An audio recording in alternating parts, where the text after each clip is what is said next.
From Super League to Olympic distance to age group world records to Kona. Go longer with the right fuel at the right time with SFuels.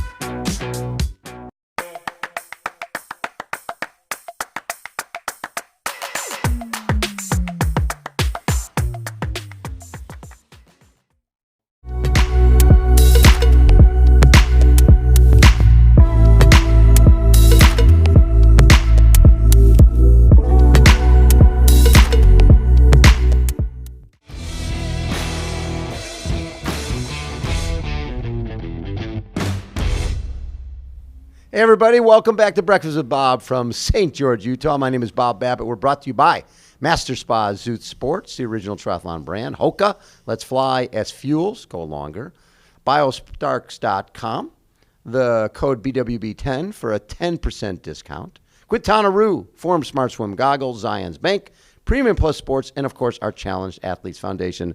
Our next guest, seriously, one of my favorite people because he always goes out hard, never holds anything back. Mr. Magnus Ditlev joins us.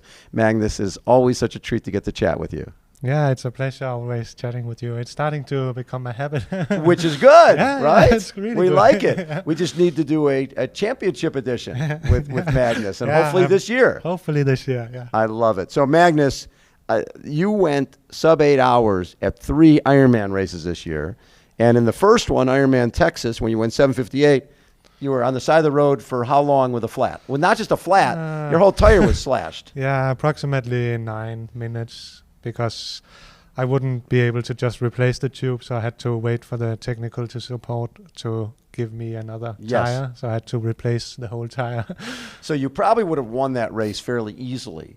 Yeah, but sometimes the silver lining of that is you got to run side by side with Ben Hoffman, and I'm gathering that you gained something from that. You learned from that. You know, I think it was probably one of the best things that has ever happened to me in my career, because going into the race, I knew I was, of course, strong on the bike, and I wanted to use that as a weapon in the race. And we had some hopes that my marathon would also be strong, but I think if I had been in front of Ben in T2 with 9 minutes, then I probably would just have been going out in 2:48 or something like that, playing it a little bit more safe, and probably suffered just as much at the end, but just not, it just gives you something running side by side, and it really taught me some really valuable things. Have you had a race like that before, where you were side by side for a big chunk of it? So in Dallas a few weeks ago, Sam Long and I sort of broke away on the bike. Together with Colin, and we got a gap on Colin a little bit towards the end of the bike, and then Sam didn't take socks on in T2, so we were basically running within 20 seconds of each other, so it was not side by side in that sense. And then with 1.5 kilometers to go, I managed to get up to Sam, and I attacked him with maybe 500 meters to go. And then but Colin had overtaken us a few miles before, so it was for second. But that was also a really fun battle. I could just see him the whole time. And then suddenly, with around maybe 5 kilometers to go, I saw him coming a little bit closer and closer, and I felt I had a little bit more left in the tank, so I really just went for it the last part. Whenever I chat with athletes, they enjoy those battles. Yeah. It's great to win from the front and be able to just high five people the whole way, but those battles are sort of what you live for. Yeah, definitely. I think I've been lucky in that sense. Also, in Roth, before Jan DNF'd, it was sort of we were at the beginning of the bike. I bridged up to him, and we were, I think, 5 people together in that group, and then one by one people started falling off the group, and at the end of I think maybe after 120 kilometers, it was only, maybe 140 or something. It was only him and I, and so I was expecting another really, really, really painful and battle. Probably looking forward to it. Yeah, I was also really looking forward to measure myself against him. And then we sort of, he had taken socks on in T1, so he didn't do it in T2, and I was running maybe 10 seconds behind him, and then he unfortunately pulled had out to about pull 3K out. or so. But I think it would have been really a cool battle also. But the other side of that is you end up, 50-44 for the swim at Challenge Roth, 4:01:56, 2:40 marathon, 7:35:48. Was that the most complete race you feel that you've had? I would say it was definitely a day where I don't think you can ever have a perfect day in triathlon, but for me it was the one that gets the closest. I exited the water in the Jan and Maurice Clavel had sort of gapped us all, but it was in the big the big group, you could say. So it was where I knew I could be if I had a good swim, and we were 1.5 minutes behind Jan, which is pretty good for my standard of swimming. And then I had an issue where I didn't want to bring up Patrick to the front of the bike, so because I knew that would that guy could run just a little bit. So I rode really hard on the bike for the first part and was very worried that it would get to me later. Yes, it would take you out of your legs, Yeah, but it was just one of those days on the bike and the run where you sort of felt you had all sorts of gears in your available. You could just play around. You can change gears whenever you wanted to. Different paces, and also at the end of the marathon, I've seen some videos of my running form, which just looks like I'm out on a it was just for me. Normally I struggle a little bit with the running technique towards the end of the race, and there it sort of all just clicked for me. How old are you now? 24. 24. Yeah. So between you and Sam Laidlaw and Gustav and Christian are still young guys. There's a little bit of a changing of the guard. We've got Sebastian Kienle just did his last Kona. Jan Frodeno hopefully be back next year, but 41 years old. Lot of injuries. It's a great era but used to be guys your age would be doing Olympic, and then thinking of moving over when maybe they're 28 to 30 years old. Why do you think more guys are getting into the longer distance younger? For me, and I think Sam Long and I are quite similar in that way, that we never came from any of the three discipline backgrounds, so it was never possible for us to go through the federation and do Olympic and short course, because our swim level was simply not it wasn't going to be good enough. And I'm starting to get my swim level up there to be competitive, but I still think it would be difficult for me to compete even in some of the World Cups or lower ranked short distance events. So for me it was never an issue, and I just started doing 70.3s because I actually thought that was triathlon. When that was it. You didn't even know there was this Olympic stuff. Suddenly I learned that there was shorter distances, and that was actually also pretty cool. And people doing short distance are quite badass in a completely other way. So, and I think it would be really cool to have the possibility to go back, but we'll see. That's the hardest thing, and I think it's going to be interesting with Gustav and with Christian, because a lot of people go from short to long, to Olympic to 70.3 to full, but I haven't seen very many people be successful going from full Ironman back to Olympic. That's really hard. Yeah, I think they are the first one to ever and do it the way they are doing it. But if there is someone that can do it, it's probably them. It will be interesting. Like Christian already did quite well in the World Cup they had in their hometown. Yes, in Bergen in second. Yes, you could see. I think that he maybe lacked a little bit of the usual punch he has at the end of the run, but I think they will be able to become quite good also again. So with Hawaii, and like we said, at Texas you had 9 minutes on the side of the road. In Hawaii you had 5 minutes. And you were going through it by Hawi for your goodie bag, didn't get your goodie bag. You had to turn around and go get your goodie bag, and then obviously time trialing back to the group. And then when you got back to the group, is that when you got your penalty? Yeah, so it was a penalty for drafting, which is I don't want to sound like someone that complains a lot, but for me it was very difficult to accept, because I didn't, as you say, didn't get my special need bag, so I had to pick it up myself, and I lost the group. And then I rode extremely hard down. By yourself? Down Hawi, which is the point I had looked on beforehand, as this is where I'm going to make my move. So I had to use my move to close the gap again. So I was already in a quite annoyed state of mind. And then It can be that because I came with such a speed that I might have entered the draft zone once I got back into the group. But for me, it's you have to have some sort of discretion, or what do you say? I think the word is discretion. You need to look at what the whole picture, and if it is the case, then maybe just give a warning beforehand, because I changes the race. For me, it pretty much ruined the race. Well, you ended up 8th, and there's no question you would have been definitely top 5. Yeah. So as I say, I don't want to sound like someone that complains about it, but it was really changing the race for me. It's always hard when you have your best cyclists getting penalties like that. So I always have a hard time with that, because I do feel that discretion would be great to look at.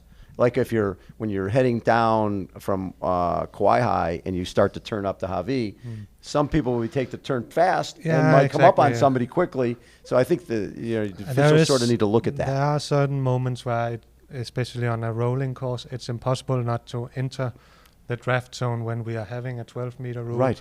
So I think you should more look at the case of what is the intention behind it. And if I clearly show by breaking that I'm trying to leave, of course, if you do it multiple times in a row, then it's another case. But How do you, with a 12-meter draft, and I'm a big fan of the 20-meter, because I feel like even if somebody's at 18 or 19, you're not gaining that much in that area.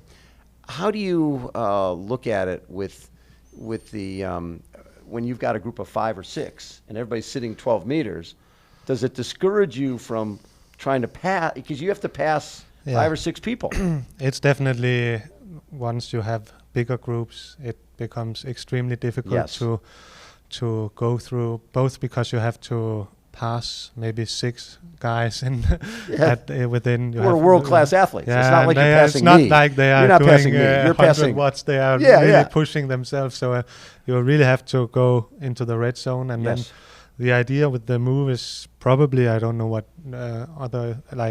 once you've overtaken all of them, you want to try and you want to get rid of them. But you have to work even harder. A lot of matches to just go by them. So it's I think the 20-meter rule is making the races more fair. Yes. And you can see that from all the races that has the 20-meter rules, it's much more spread out after the bike.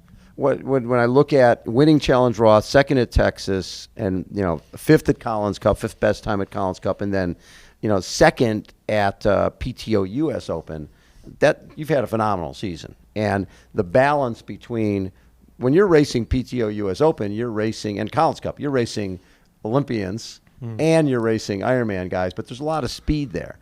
You have to be happy with the way you're racing right now, the fact that you still have that speed that you're carrying into St. George. Yeah, definitely. I think it helps that I'm so young. So once after Kona, I started going back to some more high intensity speed work, not what you would call speed work, but still a little bit of higher intensity, and it actually comes quite natural to me. It's not that I feel after an Ironman block that I just can't produce any high-end power. So it's I think it's just one of the benefits you have when you are a younger athlete. That, maybe for some of the older ones it would be more difficult to do a 70.3 3 weeks after. But for me, I don't think it's the main thing will be like mentally. But I don't think physically it's a problem. Yeah. Well, and so right from Kona, how quickly did you come here? So I took a few days in Kona. I think it was four days of relaxing and easy training, seeing some things in Kona, and then went to St. George. So you've been here since? Yeah, and I've been here, like I went to Dallas, and then I went from Dallas to Kona. Yes. And then Kona to St. George. So it's a really long U.S. trip, Yeah, so you haven't been home in how long? No. Yeah, it's after the race, it's I think 7 or 8 weeks. Oh my God. And so we go back Denmark after this? Yeah, we'll see how it goes. Maybe I have some other plans, but it really depends on what the outcome of this race is. Yeah. And the goals for next year, what are you thinking? I really love the way PTO is making all those really cool events and trying to change the sport. Absolutely. So I'm definitely going to support the PTO events, and then I will have to try and qualify for Kona and come back, because that's I think from being there the first time and just training there leading up to the race and actually doing the race, it just triggered. It suits you. Triggered something inside me that it's hard to tell, and some people say, well, it's just how can it be that different from another race? But there is just something mythical about it for me. There's definitely something special about it. I remember talking to Gustav in Kona and saying, so you've been out on the course. How was it? He goes, well, it's just sort of a road with a lot of cars. Yeah, he said that before the event. Yes, but afterwards, I think he was pretty moved by it. Yeah, exactly. I think it just does something to you. Right. Also, that the fact that everyone there in Kona is it's just a triathlon. It's triathlon heaven. Yeah, heaven. Yeah, everyone is just doing triathlon, and it was crazy. Like, I couldn't run for 1 hour easy without people stopping me and asking me how I was feeling and how I was feeling going into the race, and wanted to have a picture. And it was just, really cool. Well, and it's as you become more popular, you sort of have to plan in the fact that, okay, if I'm planning to come in on Monday, I should come in on Wednesday before because I need to be there for my sponsors.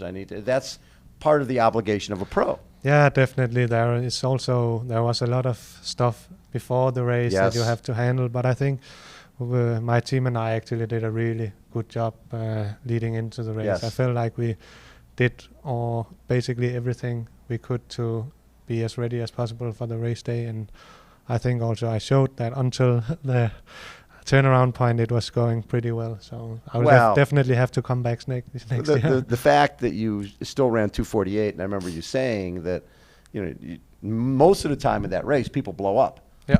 And so when you're running, you're thinking, okay, somebody's going to blow up. Nobody really blew up.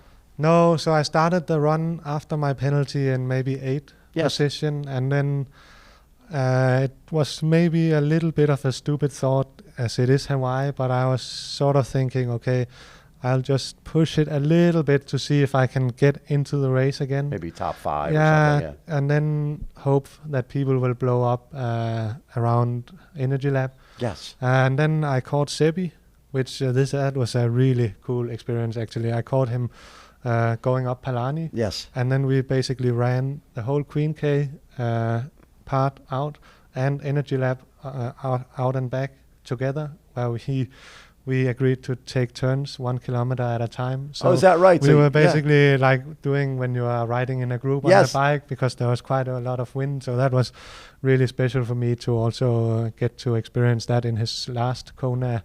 And then I gapped him down in Energy Lab, which was probably a stupid move, because then at the top of Energy Lab he called me again, and then he ran from me. He wasn't sharing at that point. No, exactly, not sharing the lead after that. I thought I had him at the end, like down at the turnaround point in Energy Lab, because I got a quite big gap pretty quickly, and then I think maybe he was just saving it up. He knew what was coming, and then at the top I really started to struggle, because I could also see that my plan, hoping that people would sort of Nobody's dying. Nobody really died. No. So mentally that was a really tough for me, and then he came back. And he got 6. He got 6 and you got 8. Definitely, yeah. But you got to run with a legend in the last time he ever raced there. That's a pretty cool moment. Yeah, also just observing how he does through the aid stations and pro fluids, and how he utilizes all the small possibilities you have for cooling and nutrition, and so that's just it's probably the most important thing in a race like Hawaii. So it was a really big experience for me. So what would it mean to you to win a world championship? Right, this is the last stretch right behind us. Yeah, it's the third time I'm racing here, actually. So first time was the 70.3 back in May last year, where I was part of the battle between Sam Long and Sanders and Daniel Bekkegaard. Yes. That was probably one of the first times where I had a strong run and was able to keep up with them for a few. I had a gap after T2, so they caught me halfway through the run. Yes. And then we ran together almost to the top of the last climb, and then they, maybe with 500 meters to go until the top, they put the hammer down, and then the downhill they were just motoring. And then I did Worlds last year, so it would be really, it's a I really love this area. Like, it's a really nice course, and I think the course suits you well. Suits me well. It's a strongman's course, and with the snow canyon on the last part there is some possibilities to do a lot of damage. So it would mean a lot for me to win this. Magnus, always such a treat to chat with you. Congratulations on a phenomenal year, and hopefully we'll see you on the podium or on the top of the podium this weekend. Hopefully. Thank you, Bob. Thanks. Magnus Ditlev has been our guest, everybody. Again, Breakfast with Bob from beautiful St. George, Utah. Hold on. We will be right